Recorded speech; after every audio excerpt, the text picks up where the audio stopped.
Hadis selanjutnya 295. Dan ini hadis terakhir kita dalam bab masalah akhlak yang mulia. Imam Bukhari berkata rahimahullah, Ibrahim bin Al-Munzir mengabarkan kepada kami, ia berkata, Ma'an mengabarkan kepada kami dari Muawiyah, dari Abdurrahman bin Jubair, dari ayahnya, an Nawas bin Sam'an Al-Ansari radhiyallahu anhu, annahu sa'ala Rasulullah sallallahu alaihi wasallam 'anil birri wal itsm. Qala al-birru husnul khuluq wal itsmu ma hakka fi nafsika wa karihta an yattali'a 'alaihi an-nas. Dari Nawas bin Sam'an Al-Ansari radhiyallahu anhu bahwa ia bertanya kepada Rasulullah sallallahu alaihi wasallam tentang pahala atau kebaikan dengan dosa. Maka beliau sallallahu alaihi wasallam menjawab, kebaikan itu berkumpul semuanya di akhlak yang mulia atau akhlak yang baik. Dan dosa, kau bisa tahu itu perbuatan dosa atau bukan, adalah apa yang menyesakkan dalam jiwamu dan engkau tidak suka jika orang lain mengetahuinya. Kandungan hadis ini yang pertama, di antara contoh perbuatan yang menunjukkan akhlak yang mulia adalah menyambung silaturahim, kejujuran, kelemah lembutan, menjaga diri dari yang haram, pergaulan, dan juga persahabatan yang baik serta ketaatan kepada Allah Ta'ala. Ini contoh-contoh akhlak yang mulia tentunya. Yang kedua, akhlak yang mulia akan mewariskan ketenangan dalam hati, jiwa yang lapang, serta timbulnya rasa malu terhadap manusia atas maksiat yang dilakukannya. Dan yang terakhir, yang ketiga adalah termasuk dosa jika dalam hati seseorang timbul keraguan-raguan terhadap sesuatu atau ia membayangkan bahwa hal tersebut merupakan dosa, kesalahan, atau jika ia melakukannya maka ia benci jika orang lain mengetahuinya.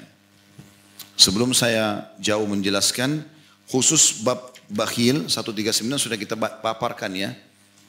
Jadi itu dilewati nanti di pertemuan-pertemuan akan datang, kita akan mulai di bab atau pasal 140. Masih ingat itu hari ya? Kita sudah sempat hubungkan itu dengan yang sebelumnya. Karena ini bakhil sudah kita bahas sebenarnya. Semoga Allah selamatkan kita dari sifat itu. Baik, kita paparkan dan ambil hikmah-hikmah daripada hadis yang mulia ini. Potongan pertama adalah sahabat ini Nawas radhiyallahu anhu adalah orang yang sangat mulia dan dia bertanya pertanyaan yang sangat jeli. Ya Rasulullah, kesimpulan kebaikan itu ada di mana? Yang paling banyak kebaikan ada di mana? Dan dosa itu bagaimana saya memahaminya? Kalau saya perbuatan ini dosa atau tidak? Di saat belum jelas buat saya. Tentu kalau misalnya zina, riba, orang tahu itu dosa. Tapi mungkin ada beberapa hal yang saya tidak tahu kalau itu dosa. Boleh nggak sih gitu loh? Bagaimana saya memahami kalau ini perbuatan salah atau tidak? Tanpa saya mengetahui hukumnya gitu. Maka Nawas ini bertanya pertanyaan yang sangat jeli.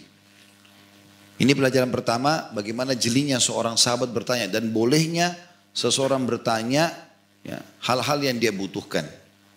Itu ada adab-adab dalam bertanya ya. Dia bertanya ya, hal-hal yang dibutuhkan dan yang dia butuhkan dari sisi agamanya ya. Kalau kita bicara masalah lingkup agama, tentu dia boleh bertanya apa saja. Yang penting selama pertanyaan itu positif saja, baik, tidak ada pelanggaran agama. Dia bertanya berhubungan dengan masalah agamanya kalau dia tidak faham. Karena ini semua akan ditanya oleh Allah SWT pada hari kiamat. Kemudian dia bertanya dengan tidak sengaja untuk atau bukan sengaja untuk menguji, mengetes ya. Memang dia mau bertanya karena kebutuhan dia. Dia tidak perlu, dia tidak tanya gitu. Kemudian juga bertanya bukan untuk menyudutkan orang yang akan ditanya. Gitu kan. Sengaja mau menjatuhkan dia. Saya mau tes dia faham gak sih? Gitu. Ini juga tidak boleh tentunya ya. Ini adab-adab dalam bertanya. Dan pertanyaan ini kalau memang kita ikhlas karenanya, memang karena Allah ingin mencari pahala, maka pertanyaan itu justru menjadi ajang pahala. Misal di majelis begini ada yang bertanya, tulis kertas memang dia belum faham. Dia nanya nih, dia ikhlas karena ingin faham buat dirinya sebenarnya. Lalu orang lain dengar, orang lain pun jadi faham dan mengamalkan, maka dia akan panen pahalanya. Tapi di saat memang dia ikhlas untuk itu. Pelajaran yang kedua adalah jawaban Nabi SAW. Kebaikan itu terkumpul semua di akhlak yang mulia. Artinya kapan kau coba mengerjakan rangkaian-rangkaian akhlak yang mulia, jujur, amanah, tanggung jawab, bakti sama orang tua, dermawan, semua itu maka berkumpul padamu semua kebaikan. Dan itu tentu tidak dilakukan kecuali orang-orang yang sudah tersentuh secara keimanan ya. Karena orang kalau mengerjakan kebaikan itu memang dasarnya ada potensi iman dalam hatinya yang akhirnya membuat dia melakukannya. Apalagi kalau dia melakukan perbuatan tersebut karena mengejar dengan ikhlas apa yang Allah janjikan, itu puncak ibadah. Dia bersedekah karena dia ingin mendapatkan ridha Allah, dia ingin menambahkan rezekinya dia, dan seterusnya. Ini apa yang sudah disyariatkan dalam agama, maka itu berpahala sendiri. Kemudian yang perlu kita titik beratkan bagian yang ketiga dari hadis ini adalah, dan dosa adalah yang menyesakkan dalam jiwamu, dan engkau tidak suka jika orang lain mengetahuinya. Tentu sekali lagi kalau seandainya zina, riba, dosa-dosa besar, orang tidak sholat, orang umumnya tahu itu, gitu kan. Tapi kalau ada dosa yang kita tidak tahu nih, dosa nggak sih gitu. Bagaimana cara kita mengetahuinya? Maka Nabi berikan kata kunci. Selalu kau merasa ketakutan dan tidak nyaman dengan perbuatan itu, kemudian juga kau tidak ingin orang lain mengetahuinya. Subhanallah, misal contoh, ada orang tonton cuplikan tidak benar di HP-nya misal. Walaupun dia sendiri, muncul ketakutan nggak? Ketakutan, dia nggak mau, takut kalau ada orang lewat langsung ditutup sama dia. Kenapa dia takut? Kalau memang itu sesuatu yang baik. Kalau dia nonton ceramah misalnya, biar orang datang tiba-tiba lihat, dia nggak takut. Tapi kalau dia tonton yang tidak benar, alaminya seperti yang Nabi SAW sampaikan. Sebenarnya dari situ dia sudah tahu kalau apa yang dia kerjakan dosa. Kan gitu. Karena dia tidak ingin orang lain mengetahui apa yang dia kerjakan gitu ya. Bukan di sini kita bicara masalah rahasia dia pribadi, bukan. Tapi kalau dia sedang mau tahu yang saya kerjakan ini berdosa atau bukan. Sementara belum ada kejelasan hukum bagi dia. Maka Nabi SAW jelaskan yang menyesakkan jiwamu dan juga yang kau tidak ingin orang lain mengetahuinya. Kita bicara sedikit masalah dosa teman-teman sekalian. Dosa ini efeknya banyak sekali. Efek yang paling mendasar adalah hilangnya kenikmatan ibadah itu sendiri. Efek pertama dari maksiat adalah nanti akan hilang kenikmatan ibadah itu sendiri. Misalnya kehusyuan, semangat untuk mengerjakan ibadah itu akan hilang. Itu efek pertama. Jadi tadinya Bapak Ibu rutin subuh langsung sholat, sekarang malah kebablasan lewat. Yang tadinya Bapak Ibu suka sekali sedekah, tiba-tiba jadi malas melakukannya. Itu ada efek dari dosa. Makanya Abdullah bin Umar berkata, radhiyallahu anhu, aku pernah melakukan dosa kecil, tapi sudah cukup Allah haramkan aku untuk sholat subuh berjamaah di masjid sebulan. Diangkat itu, efek dosa itu akan datang.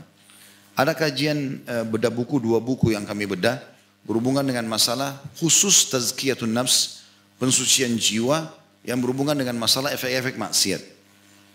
Yang satu itu hari Jumat, kebetulan besok insya Allah akan ada di Tebet, kalau Bapak Ibu kebetulan ada dekat sana, kita bedah buku judulnya Ad-Da' wad-Dawa, bukunya Ibnu Qayyim rahimahullah, tentang masalah bagaimana mengobati penyakit-penyakit hati. Nah itu kita jelaskan panjang lebar, banyak poin beliau jelaskan. Saya cuma memaparkan saja efek-efek maksiat itu sendiri. Hilangnya ilmu, hilangnya keberkahan hidup, kegelisahan, rusaknya rumah tangga, banyak yang terjadi. Ya, nakalnya anak-anak dan segala macam hal. Juga ada satu buku lagi, kalau nggak salah kemarin kita bedah itu, sebulan sekali. Judulnya Kiat-Kiat Hijrah. Nah di antara yang ditekankan oleh penulis itu adalah jadikan dosamu itu besar, atau anggap dosamu besar, dan tidak bolehnya seseorang itu menganggap dosanya kecil. Karena ada hadits Nabi SAW yang berbunyi, hati-hati kalian dengan dosa-dosa yang dianggap remeh. Kan cuma dosa kecil gitu kan. Karena perumpamaan itu seperti satu kaum yang turun di sebuah lembah, lalu mereka mau masak. Mereka ingin membuat makanan. Maka mereka butuh ranting-ranting yang dikumpulkan supaya bisa menjadi api gitu kan. Potongan-potongan kayu. Maka setiap anggota tadi, orang-orang itu keluar, nyebar nyari ranting-ranting. Masing-masing yang ini membawa satu ranting, ini bawa satu ranting, ini bawa 2 ranting. Kecil-kecil. Tapi akhirnya karena disatukan menjadi sebuah alat bakar yang besar dan menjadi api yang besar. Kata Nabi SAW, begitulah perumpamaan dosa-dosa kecil. Hari ini dilakukan 1 kali, besok sekali, lusa sekali, nanti lama-lama jadi besar dia. Dan akhirnya bisa membakar. Seperti itu gambarannya. Jadi kita memang dari awal harus menutup pintu-pintu itu. Maksiat itu tentu semaksimal mungkin ya. Manusia tidak bisa luput dari kesalahan. Tapi kita coba maksimal mungkin. Dan Allah berikan taufiknya. Yang penting Bapak Ibu mau dulu. lakukan, tinggalkan itu. Haram, agama haram, sudah saya nggak mau tahu. Mau orang goda enggak, saya nggak mau lakukan. Sudah ini haram, nggak boleh. Kita komitmen dengan itu. Jadi kan godaannya memang besar, tapi kita berusaha untuk meninggalkannya. Kalau kita tinggalkan itu, maka secara otomatis nanti iman kita akan naik. Nah, iman kalau naik ini lebih khusyuk dalam sholat, lebih enak dan segala macam. Jadi ada efek-efeknya itu ya. Belum lagi hilangnya keberkahan hidup, ya. Belum lagi kegelisahan. Jadi orang subhanallah yang mabuk-mabukan semalaman di diskotik, bangun pagi, walaupun tidurnya lama, walaupun dia semalam merasa gembira, nyanyi-nyanyi segala macam, bangun pagi sumpah, walaupun orang kafir. Yang mereka dasarnya menganggap itu halal dalam agama mereka. Enggak ada orang ngindap dengan kemaksiatan lalu hidupnya tenang, besoknya enggak ada.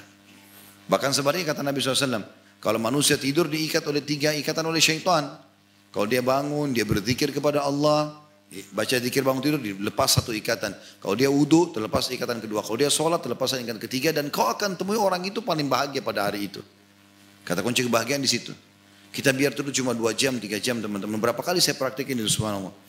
Cuma 2-3 jam tidur kadang-kadang malam. Karena adanya aktivitas yang harus saya selesaikan misalnya. Nggak bisa. Pagi habis subuh sudah harus ke masjid dan habis itu ada persiapan pengajian lagi. Tapi karena ke masjid sholat, pulang segar subhanallah. Dibandingkan dengan orang walaupun tidur dari habis isya langsung, tapi dia kebablasan subuhnya, kemudian dia bangun, kita akan temukan hari itu ada saja masalah yang dihadapi. Gitu kan? Ada saja masalah yang dihadapi. Jadi memang tidak mungkin salah apa yang telah Allah subhanahu wa ta'ala janjikan. Allahu a'lam.